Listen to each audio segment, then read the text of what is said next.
अगर हमें किसी सेल का इंटरनल रेजिस्टेंस डिटरमाइन करना है तो हम थोड़ा सा मॉडिफिकेशन अगेन करेंगे सर्किट में। ये प्राइमरी सर्किट है, प्राइमरी सर्किट पहले की तरह रहेगा। इसमें बैटरी है, बैटरी का पॉजिटिव टर्मिनल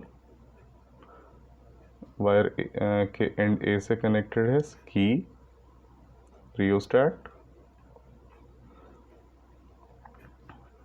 और बैटरी का नेगेटिव टर्मिनल इवेंचुअली वायर के एंड बी से कनेक्टेड है। यहाँ हमने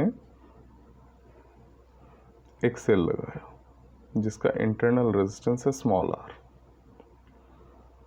EMF E, internal resistance small are.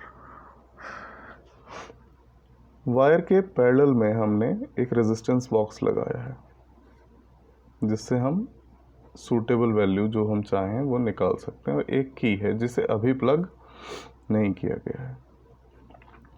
यहाँ एक galvanometer, high resistance and jockey.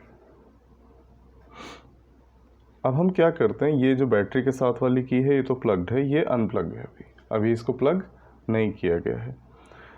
इस सिचुएशन में हम बैलेंसिंग लेंथ फाइंड कर लेते हैं। बैलेंसिंग लेंथ आएगी तो हम क्या कह सकते हैं, E इज़ प्रोपोर्शनल टू, से इस समय बैलेंसिंग लेंथ L1 है तो E is proportional to L1। Then हम यहाँ जो ये की है इसको प्लग कर देते हैं, ये प्लग कर दिया, और रेजिस्टेंस बॉक्स से कोई भी रेजिस्टेंस हमने सूटेबल रेजिस्टेंस जो चाहते हैं वो निकाल लिया। इस एक्सपेरिमेंट को कई बार रिपीट करना पड़ता है तो अलग अलग वैल्यू निकालेंगे। हमने एक रेजिस्टेंस निकाल लिया।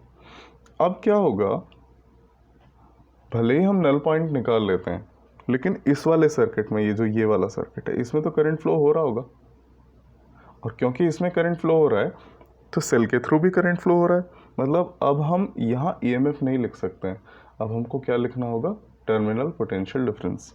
तो उस समय हम क्या बोलेंगे, V is proportional to new balancing length which is say L2। अब अगर मैं डिवाइड करूँ इनको तो E अपॉन V क्या आएगा, L1 बाय L2।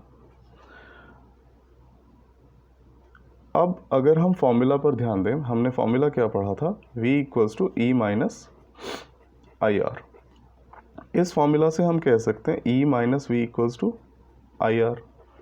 मैं दोनों साइड V से डिवाइड कर देता हूँ, तो E minus V divided by V equals to IR upon V।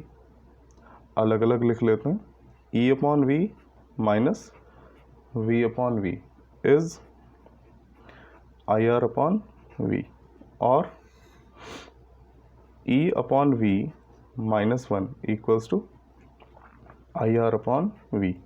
E upon V की वैल्यू क्या है, इक्वेशन 1 से L1 बाय L2, तो L1 by L2 minus 1 equals to IR upon V, और small r equals to V upon I L1 by L2 minus 1।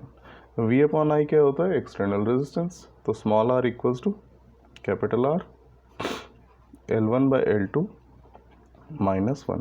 तो ये हमने internal resistance determine कर लिया है।